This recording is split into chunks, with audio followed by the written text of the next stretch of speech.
ঈদ উপলক্ষে থানায় পুলিশ ব্যারাকের থাকা খাওয়ার কার্যক্রম পরিদর্শনে হঠাৎই গাজীপুরে স্বরাষ্ট্র উপদেষ্টার আগমন। শুরুতেই ঘুরে দেখেন নগরীর গাছা থানা, পরে পরিদর্শন করেন কোনাবাড়ী থানাও।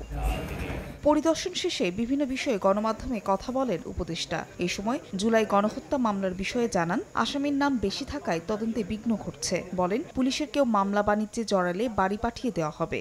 10 জন 15 জনের নাম দিয়েছেন, 200-250 বেনামি লোক দিয়েছেন। এই জন্য কিন্তু ইনভেস্টিগেশনও দেরি হয়ে যাচ্ছে। মামলা বাণিজ্যে যদি কেউ ইসের সাথে দুর্নীতির সাথে জড়িত হয়, তাকে কাউরি ছাড় দেওয়া হবে না। পুলিশি কার্যক্রম পরিদর্শন শেষে কাশিমপুরে কারাগারে যান জাহাঙ্গীর আলম চৌধুরী। এ সময় কারারক্ষীদের খোঁজ নেওয়ার পাশাপাশি কথা বলেন বন্দীদের সঙ্গেও। ম্যাক্সিমাম মাদকের সাথে জড়িত আমাদের এখানে 2 ধরনের এই মাদকের সাথে, এই জন্য এই মাদকের সাথে আপনাকে একটা আন্দোলন গড়ে তুলতে হবে। এছাড়া 5 আগস্ট কারাগার থেকে পলাতকদের ধরতে কঠোর হওয়ার কথা জানিয়েছেন স্বরাষ্ট্র উপদেষ্টা।